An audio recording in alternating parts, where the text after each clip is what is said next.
Welcome to Siddhashree G K channel. So ಈ ಒಂದು ದಿನ ನಾವು ಈ ಒಂದು ರೇಖಾಗಣಿತದ ಮೇಲೆ ಅತಿ ಹೆಚ್ಚು ಕೇಳುತ್ತಿರುವ ಪ್ರಶ್ನೆಗಳಂತಂದರೆ ಈ ಒಂದು ಆಕೃತಿಗಳ ಬಗ್ಗೆ ಅಂತಲೇ ಹೇಳ್ಬೋದು. ಅಂದರೆ ತ್ರಿಭುಜ, ಆಯತ, ಈ ಸಮಾಂತರ ಚತುರ್ಭುಜಗಳ ಕುರಿತು ಈ ಒಂದು ದಿನ ನಾವು ಚರ್ಚೆ ಮಾಡೋಣ. ಸೊ ಯಾರೆಲ್ಲ ಈ ಒಂದು ಚಾನಲನ್ನು ಹೊಸದಾಗಿ ನೋಡ್ತಾ ಇದ್ದರೆ ಪ್ಲೀಸ್ ಸಬ್ಸ್ಕ್ರೈಬ್ ಮಾಡಿ ಮತ್ತು ಸಪೋರ್ಟ್ ಮಾಡಿರಿ. ಮೊದಲನೇ ಆಕೃತಿ ಏನಂತಂದರೆ ತ್ರಿಭುಜಗಳ ಬಗ್ಗೆ ನಿಮಗೆ ಗೊತ್ತೇ ಇರ್ತಾವೆ. ಸಮ್ಟೈಮ್ಸ್ ಟಿಯಲ್ಲಿ ಈ ಒಂದು ಆಕೃತಿಗಳ ಗುಣಲಕ್ಷಣ ಮೇಲೂ ಸಹ ಕೇಳ್ಬೋದು ಮತ್ತು ಇದ್ರ ಮೇಲೆ ಪ್ರಾಬ್ಲಮ್ಸ್ನೂ ಸಹ ಕೇಳ್ಬೋದು. ಹಾಗಾಗಿ ನಾವು ಫಸ್ಟ್ ಥಿಯರಿ ಸಹ ನೋಡ್ಕೋಬೇಕು. ಸೊ ಫಸ್ಟ್ ತ್ರಿಭುಜ ಅಂದಾಗ ಅಲ್ಲಿ ಎಷ್ಟು ಬಾಹುಗಳಿರ್ತಾವೆ ಅಂತಂದರೆ 3 ಬಾಹುಗಳಿರ್ತಾವೆ ಮತ್ತು ವಿಧಗಳ ಬಗ್ಗೆ ಸಹ ನಿಮಗೆ ಗೊತ್ತೇ ಇರ್ತದೆ. ಒನ್ಸ್ ಅಗೇನ್ ನಾವೇನು ಮಾಡಬೇಕು, ಅದೆಲ್ಲ ರಿವಿಷನ್ ಮಾಡಬೇಕು. ತ್ರಿಭುಜ ಅಂದಾಗ ಒಂದು ಸಮತಲದಲ್ಲಿ 3 ರೇಖಾಗತವಲ್ಲದ ಬಿಂದುಗಳಿಂದ ಆವೃತವಾದ ಜ್ಯಾಮಿತೀಯ ಆಕೃತಿಯನ್ನು ನಾವೇನಂತೀವಿ ಅಂದರೆ ತ್ರಿಭುಜ ಅಂತೀವಿ. ಈಗ ಇದನ್ನು ಬಂದುಬಿಟ್ಟು ಈಗ ತ್ರಿಭುಜದ ಅಂತ ತಿಳ್ಕೊರಿ. ಇಲ್ಲಿ ಎಷ್ಟು ಬಿಂದುಗಳವ 1 2 3 ಅಂದರೆ ಈಗ ABC ಅಂತ ತಗೊಂಡಾಗ 3 ಬಿಂದುಗಳಿಂದ ಆವೃತವಾದ ಒಂದು ಆಕೃತಿಗೆ ಏನಂತೆ ಕರಿತೀವಿ ಅಂತಂದರೆ ತ್ರಿಭುಜ ಅಂತ ಕರಿತೀವಿ. ತ್ರಿಭುಜಗಳನ್ನು ಬಾಹುಗಳಿಗೆ ಮತ್ತು ಅವುಗಳ ಕೋನಗಳ ಅನುಗುಣವಾಗಿ ನಾವು ವಿಭಾಗಿಸಬಹುದು. ಅಂದರೆ ಈಗ ಬಾಹುಗಳಿಗೆ ಅಂತಂತ ಬಂದಾಗ ಸಮಬಾಹು, ಸಮದ್ವಿಬಾಹು ಮತ್ತು ಅಸಮಬಾಹು ಅಂತೇಳಿ 3 ತ್ರಿಭುಜಗಳನ್ನು ನಾವು ನೋಡ್ತೀವಿ. ಇವು ಬಾಹುಗಳ ಅನುಗುಣವಾಗಿ ವಿಭಜನೆ ಮಾಡಿದ್ದಾರೆ. ಈಗ ಸಮಬಾಹು ಅಂತಂದ್ರೆ ಈ ಕ್ವಶನ್ನಲ್ಲೇ ಅದೇ ಸಮ ಅಂತಂದ್ರೆ 3 ಬಾಹುಗಳು ಸಮ ಇರ್ತವೆ.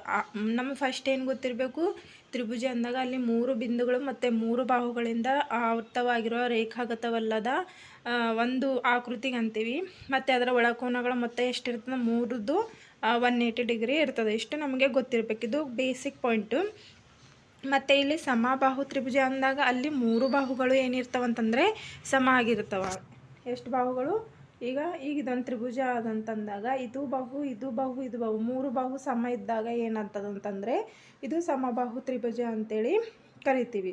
ಈಗ ಸೆಕೆಂಡ್ ಬಂದುಬಿಟ್ಟು ಸಮದ್ವಿಬಾಹು ಅಂತಂದಾಗ ಈಗ ಇದು ಒಂದು ತ್ರಿಭುಜ ಆದಂದಾಗ ಇಲ್ಲಿ ಇವೆರಡೇ ಬಾಹುಗಳು ಸಮ ಇದ್ದವು, 3ನೇ ಬಾಹು ಸಮ ಇದ್ದಿದ್ದಿಲ್ಲ ಅಂತಂದಾಗ ಅದು ಸಮದ್ವಿಬಾಹು. ಅಂದರೆ 2 ಬಾಹುಗಳು ಸಮ ಆಗಿದ್ದು ಒಂದು ಮಾತ್ರ ಏನಾಗಿರ್ತದೆ ಅಂತಂದರೆ ಅಸಮ ಆಗಿರ್ತದೆ ಅಂತಲೇ ಹೇಳ್ಬೋದು. ನೆಕ್ಸ್ಟ್ ಅಸಮಬಾಹು, ಹೆಸರಲ್ಲೇ ಇರುವ ಹಾಗೆ 3 ಬಾಹುಗಳು ಏನಿರ್ತಾವೆ ಅಂತಂದರೆ ಅಸಮ ಇರ್ತಾವೆ. ಇದು ಏನಂತಾರೆ ಅಸಮಬಾಹು.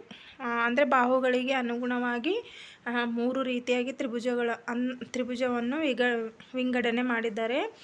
ಸಮಬಾಹು, ಸಮದ್ವಿಬಾಹು ಮತ್ತು ಅಸಮಬಾಹು. ಮತ್ತು ಕೋನಗಳಿಗೆ ಅನುಗುಣವಾಗಿ ಸಹ 3 ರೀತಿಯಾಗಿ ವಿಂಗಡಣೆ ಮಾಡಿದ್ದಾರೆ.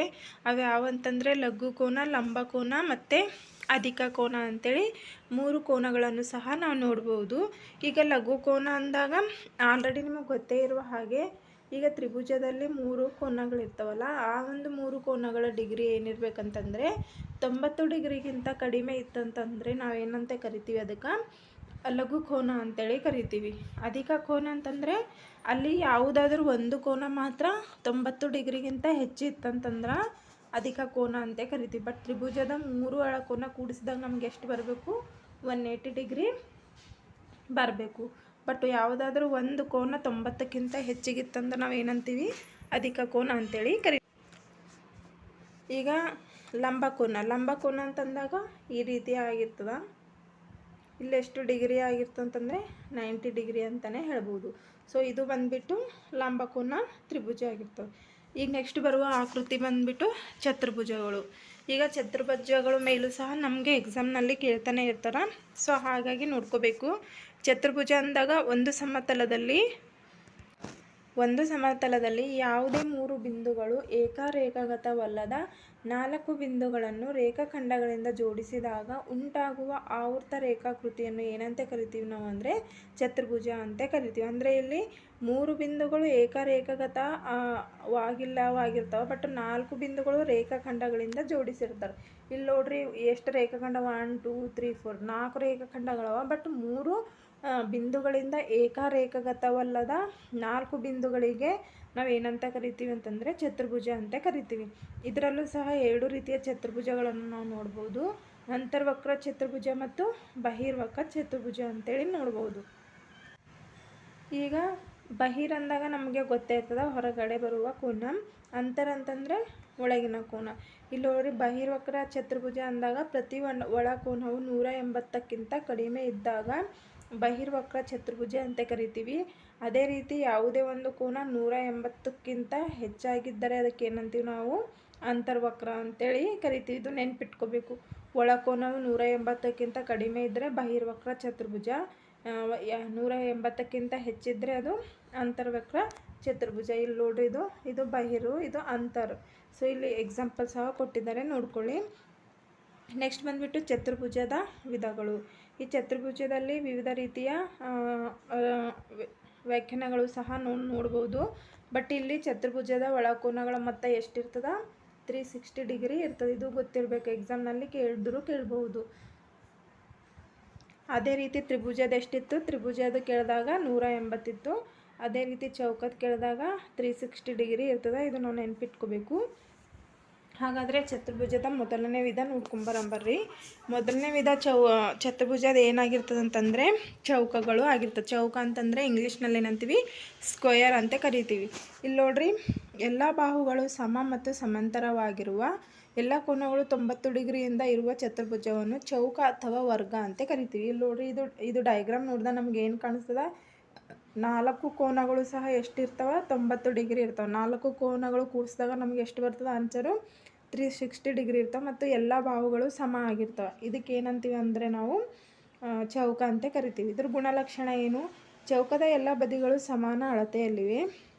ಅಂದರೆ ಇದು 3 ಸೆಂಟಿಮೀಟ್ರ್ ಇದ್ದರೆ ಎಲ್ಲ ಬಾಹುಗಳು 3 ಸೆಂಟಿಮೀಟ್ರ್ ಇರಬೇಕು. ನೆಕ್ಸ್ಟು ಚೌಕದ ಎಲ್ಲ ಆಂತರಿಕ ಕೋನಗಳು 90 ಡಿಗ್ರಿಯಲ್ಲಿವೆ ಮತ್ತು ಚೌಕದ ಲಂಬವಾಗಿರುವ ಕಾರಣಗಳು ಒಂದಕ್ಕೊಂದು ವಿಭಜನೆ ಆಗ್ತವೆ.